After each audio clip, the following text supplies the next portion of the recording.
সামনে কুরবানি, তাই আমরা যখন মাংস রান্না করব খেতে খেতে কিন্তু আর ভালো লাগবে না। যখন এক্সট্রা যে মাংসটা থেকে যায়, জাল দিতে দিতে ঝুরা হয়ে যায়, বা বিয়ের কোনো অনুষ্ঠানে কিন্তু অনেক সময় মাংস বেঁচে যায়, সেই মাংসগুলো আমরা কিভাবে খেতে পারি সেই রেসিপিটা আজকে আপনাদের সাথে শেয়ার করব। আসসালামু আলাইকুম, আপনারা সবাই কেমন আছেন? আলহামদুলিল্লাহ, আমিও ভালো আছি। অনেক অসুস্থ, তারপরেও আপনাদের সাথে আজকে ছোট্ট একটা ভিডিও শেয়ার করতেছি। আমার বোনের বিয়ের কিছু মাংস ছিল, তাই আজকে হচ্ছে এই মাংস দিয়ে কিভাবে সুন্দর করে আরও মজা করে খাওয়া যায় সেই রেসিপিটা আপনাদের সাথে শেয়ার করব। আমার গলাটা বসে গেছে, আমি কথা বলতে পারতাছি না, তারপরেও চেষ্টা করতেছি আপনাদের সাথে শেয়ার করার জন্য। তো এখানে হচ্ছে কড়াইতে সয়াবিন তেল দিয়ে দিলাম। সয়াবিন তেলটা গরম হলে এখানে একটু বেশি পরিমাণে হচ্ছে পেঁয়াজ কুচি দিয়ে দিব। পেঁয়াজ কুচিটা দিয়ে সাথে হচ্ছে বেশি করে কাঁচামরিচ দিয়ে দিব। তো ভালো মতো নেড়ে চেড়ে নিব।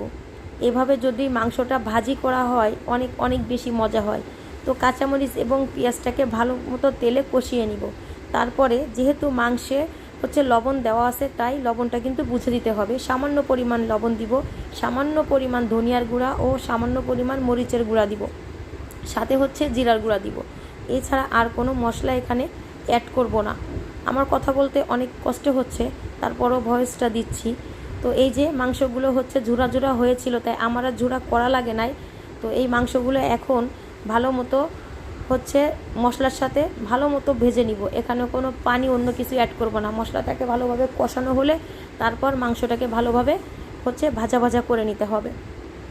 তো আপনাদের দেখেই বুঝে নিতে হবে এটা যে কি পরিমাণের মজা হয়, আপনারা একবার খেলে বুঝতে পারবেন। সামনে যেহেতু কুরবানির, আমরা অনেক বেশি মাংস রান্না করে থাকি সবাই।